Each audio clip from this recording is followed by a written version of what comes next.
কি পরিমাণ বা কি ধরনের সম্পত্তি থাকলে কোরবানি ওয়াজিব হয়? এরপরে প্রশ্ন হলো, পশু কোরবানির ক্ষেত্রে পশুর কি কি দিক আমাদের লক্ষ্য রাখতে হবে? পশু কোরবানির ক্ষেত্রে লক্ষ্য করতে হবে প্রথম কোন কোন পশু দিয়ে কোরবানি দেওয়া যায়, সেই পশু দিয়ে কোরবানি করছি কিনা, এটা হলো সবচেয়ে প্রথম যে বিষয়টি লক্ষ্য রাখতে হবে। সাধারণত গরু, ছাগল, ওট, দুম্বা, ভেড়া, মহিষ এসব পশু দিয়ে কোরবানি দেওয়া যায়। অতএব কোরবানির পশু যে নির্ধারিত সেগুলোর মধ্যে কোরবানি হতে হবে, এটা হলো প্রথম লক্ষণীয় বিষয়। দ্বিতীয় লক্ষণীয় বিষয় হলো, আমাদের দেশে সাধারণত আমরা গরু বা ছাগল দিয়ে কোরবানি দিই। ছাগল, ভেড়া, দুম্বা হলে সেক্ষেত্রে বয়স হতে হবে কমপক্ষে 1 বছর, আর গরু বা মহিষ হলে তার বয়স হতে হবে কমপক্ষে 2 বছর। এখন গরু বা ছাগলের মুখের ভেতর আঙ্গুল দিয়ে দাঁত দেখে বোঝা যায় কয়টা দাঁত পড়েছে, তারপরে বছর বয়স বোঝা যায়, এবং এটা অথেন্টিক। অতএব অভিজ্ঞরা যদি হাত দিয়ে দাঁত পড়া দেখে 1 দাঁত 2 দাঁত হয়েছে 2 বছর, 1 দাঁত হয়েছে 1 বছর, এটা দেখে যদি বয়স নিরূপণ করে, তার উপর ভিত্তি করে কোরবানি করা যাবে। কিন্তু খোলাসা কথা হলো, গরু হলো 2 বছর, ছাগল ভেড়া হলে 1 বছর বয়স হতে হবে। এটা হলো দ্বিতীয় লক্ষণীয় বিষয়। কোরবানির পশুর ক্ষেত্রে তৃতীয় লক্ষণীয় বিষয় হলো, পশুটা উল্লেখযোগ্য বা দৃশ্যমান বিশেষ কোনো ত্রুটি থেকে মুক্ত হতে হবে।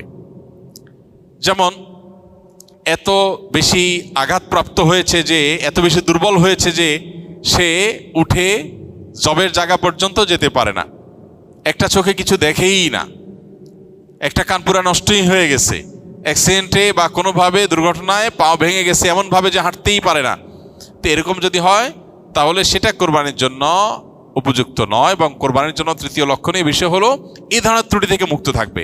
এমনি কানের অল্প একটু কাটা আছে, কোথাও একটু সামান্য কাটা গেছে, একটু দুর্বল হয়েছে, এটার কারণে কোরবানির অসুবিধা হবে না। মেজর কোনো অসুবিধা যদি না হয়, তা দিয়ে কোরবানি করা জায়েজ হবে।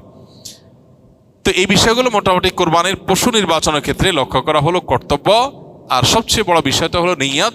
এটা কি গোশত খাওয়া, নাকি সামাজিক মর্যাদা রক্ষা করা, নাকি আল্লাহর সন্তুষ্টি উদ্দেশ্য, সেটা হলো কোরবানিটা অর্থবহ হওয়া বা এর বিনিময় আল্লাহর কাছে লাভ করার জন্য সবচেয়ে গুরুত্বপূর্ণ বিষয়। কি পরিমাণ বা কি ধরনের সম্পত্তি থাকলে কোরবানি ওয়াজিব হয়? উলামায়ে হানাফির মতে কোরবানি ওয়াজিব সচ্ছল মানুষের উপরে। সচ্ছলতার সংজ্ঞা কি? যার কাছে এই পরিমাণ সম্পদ আছে, যে পরিমাণ সম্পদ দিয়ে সে, যে পরিমাণ সম্পদ হলে যাকাত ওয়াজিব হয়। যাকাত ওয়াজিব হয় যে পরিমাণ সম্পদ হলে। 52.5 ভরি রূপা বা তার সমমূল্য, এটা যদি মানুষের কাছে ক্যাশ থাকে, ব্যাংকে থাকে, ব্যবসা মাল আকারে থাকে, যাকাত যোগ্য সম্পদের মালিক যদি কেউ হয়, যাকাত তো আবশ্যক হয় 1 বছর থাকলে, এটা 1 বছর থাকা জরুরি না।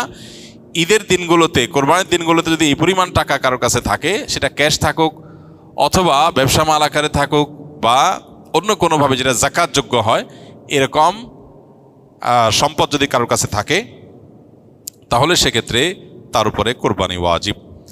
এখন যদি কারোর স্বর্ণ থাকে 10 ভরি, তাহলে 7.5 ভরির বেশি হলে যাকাত আবশ্যক হয়, বিধায় তার উপরে কোরবানিও কি হবে? বর্তাবে। এরপরে প্রশ্ন হলো, কোরবানির ঈদে কোরবানি ব্যতীত আর কোনো বিশেষ আমল আছে কি না? কোরবানির ঈদের দিনের সবচেয়ে সেরা এবং সবচেয়ে শ্রেষ্ঠ আমল হলো কোরবানি করা। কোরবানির চাইতে ফজিলতপূর্ণ কোনো আমল আর কোরবানির ঈদের দিনে নাই। তবে কোরবানির ঈদের দিনকে ঘিরে আরও অনেক আমল আছে। যেমন ঈদের নামাজ বা ঈদকে কেন্দ্র করে অনেকগুলো আমল আছে। ঈদগাহে কোনো কিছু না খেয়ে আসা ঈদুল আজহার সুন্নাহ। দিনের প্রথম খাবার কোরবানির পশুর গোশত থেকে খাওয়া, এটা আরেকটা সুন্নাহ। অন্য যে কোনো সাধারণ উৎসব, বিশেষ করে ঈদুল ফিতরের মতো এই ঈদেও উত্তম পোশাক পরা, এটা মুস্তাহাব, ভালো। গোসল করা, সুগন্ধি ব্যবহার করা, এগুলো সব ঈদুল ফিতরের মতো এখানেও সুন্নাহ বা মুস্তাহাব। আর স্পেশাল আমল যদি বলেন, তাহলে কোরবানির ঈদের গোশত দিয়ে দিনের প্রথম খাবার খাওয়া, এটা হলো কোরবানির পরে আরেকটা স্পেশাল আমল, যেটা ঈদুল আজহার জন্য বিশেষভাবে খাস। এছাড়া কোরবানির গোশত মানুষকে দান করা, গরিব দুঃখীকে দেওয়া, ফাকুলু মিনহা ওয়া আত'ইমুল কানিআ ওয়াল মু'তাররা, অভাবী মানুষকে দেওয়া, যারা চায় না মানুষের কাছে তাদেরকেও দেওয়া, এটা আরেকটা আমল বলতে পারেন কোরবানির ঈদকে ঘিরে। কিন্তু কোরবানির ঈদের সবচেয়ে গুরুত্বপূর্ণ এবং সবচেয়ে ফজিলতপূর্ণ আমল হলো ঈদুল আজহার দিনে আল্লাহর জন্য পশু কোরবানি করা, এহরাকুদ্দাম বা পশুর জবে করা, রক্ত প্রবাহ করা আল্লাহর সন্তুষ্টি লাভের উদ্দেশ্যে, এটা হলো সবচেয়ে গুরুত্বপূর্ণ আমল। আল্লাহ তাআলা আমাদেরকে আমলের তৌফিক দান করুন। গত সপ্তাহের আগের সপ্তাহে ঝগড়া নিয়ে করা প্রশ্নের উত্তরে আপনি বলেছেন সাথে সাথে ঝগড়া লিপ্ত না হয়ে একটা সময় নির্ধারণ করে নিয়মতান্ত্রিকভাবে ঝগড়া করতে। এই ধরনের আমল আমরা আমাদের দেশে ব্রাহ্মণবাড়িয়ায় দেখতে পাই, কিন্তু তাদের মধ্যে কোনো নিয়মতান্ত্রিকতা তো দেখতে পাওয়া যায় না। এক্ষেত্রে আপনি কি বলবেন? ভাই, আমি বলেছি ঝগড়ার বিষয়, আমি মারামারির কথা বলি নাই। মারামারির বিষয়টা তো ভিন্ন। মারামারির জন্য যদি টাইম দেওয়া হয় যে তোমার সাথে আমার মারামারি হবে আগামী 2 দিন পর, 3 দিন পর, 1 সপ্তাহ পর, তাহলে তো ভালো করে প্রস্তুতি নিয়ে ভয়ঙ্কর মারামারি হবে। আমি তো মারামারির কথা বলি নাই, আমি বলেছি কিসের কথা? ঝগড়ার কথা। স্ত্রীর সাথে ঝগড়া প্রসঙ্গে কথা এসেছিল। আপনি স্ত্রী হোক, বন্ধুবান্ধব হোক, অন্য কেউ হোক, কারোর সাথে ঝগড়া করার মতো কোনো ইস্যু তৈরি হয়েছে, এখন মেজাজটা গরম হয়েছে, এখন ঝগড়া শুরু করলে আপনি ব্যালেন্স হারিয়ে ফেলবেন, পরে সরি বলতে হবে। এই জন্য বলেছিলাম ঝগড়ার ক্ষেত্রে যদি আপনি, সবচেয়ে ভালো হলো ভাই ঝগড়া করব না, এটাই করা উচিত। কিন্তু সরাসরি নিজের মনকে বুঝাতে পারবেন না, মন মানতেছে না, কিভাবে ছাড়বো ওরে, এত বড় অন্যায় করলো, এত বড় কথা বললো, এটা কিভাবে ছাড়বো? না, এটাকে ছাড়া যায় নাকি? তো এই জন্য পার্ট অফ ট্রিটমেন্ট, কৌশলের অংশ হিসেবে নিজের নফস তো সবসময় আপনাকে আছাড় মারে। আরে ये কুস্তি তো হ্যায় অমর ভর কি, কবি ও দাবালে কবি তু দাবালে। শয়তানের সাথে, নফসের সাথে লড়াইয়ে তো আপনি বেশিরভাগ সময় হেরে যান, পারেন না তার সাথে। তো এখন নফস বা আপনার প্রবৃত্তি সবসময় আপনাকে হাইকোর্ট দেখায়, এখন নফসকে একটু হাইকোর্ট দেখান, এটা কৌশল করেন। সেটা হলো কি, একদম না আমি ঝগড়াই করবো না এটা বললে নফস মানবে না, তাহলে নফস বলেন ঠিক আছে ঝগড়া করব, তোমার কথাই ঠিক আছে, বাট এখন না, 24 ঘন্টা পর, জাস্ট 24 ঘন্টা পরে আমরা তুমুল ঝগড়া করব।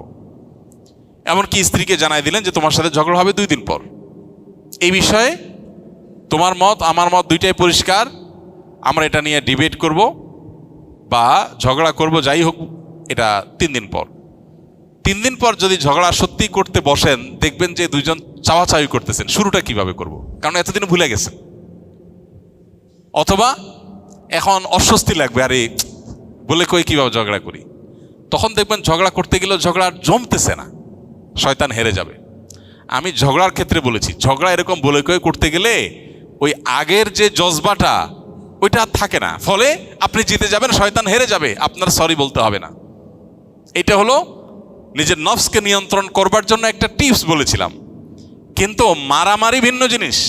মারামারি যদি ঘোষণা দিয়ে হয় যে আগামী শুক্রবার জুমার পরে মারামারি হবে, তাহলে তো টেটা, বল্লম, দাও, কুড়াল, খন্তা, লাঠি, সোটা এগুলো সব তৈরি করার সময় আরও হবে, মারামারিটা আরও জম্পেশ হবে। মারামারির ক্ষেত্রে আমি বলি নাই যে সময় দিয়ে করতে, এর মানে মারামারি আবার তৎক্ষণাৎ করতেও বলি নাই, মারামারি করাই উচিত না। কিন্তু ঝগড়া, বিশেষ করে ঘরোয়া ঝগড়া যেটা বইয়ের সাথে একান্ত নিজেদের মধ্যে, এটা নফস মানে না, না কিভাবে ছেড়ে দেই তারে, কেমনে সম্ভব? নফসে বলেন ঠিক আছে ছাড়ার দরকার নাই, তুমি করো, এটা সময় নিয়ে করো। একটা বাচ্চাকে আপনি শাসন করবেন, অনেক বাবা মা, অনেক টিচার আছে যে শিশু শিক্ষার্থীকে শরীয়ত শাসন করার অনুমোদন করেছে, কিন্তু তার সীমা ঠিক করে দিয়েছে, টর্চারের লেভেলে জেলে সেটা জায়েজ নাই। এখন একটা শিশুকে আপনি শাসন করবেন, সে এমন কিছু করেছে যে শাসন করতেই হয়।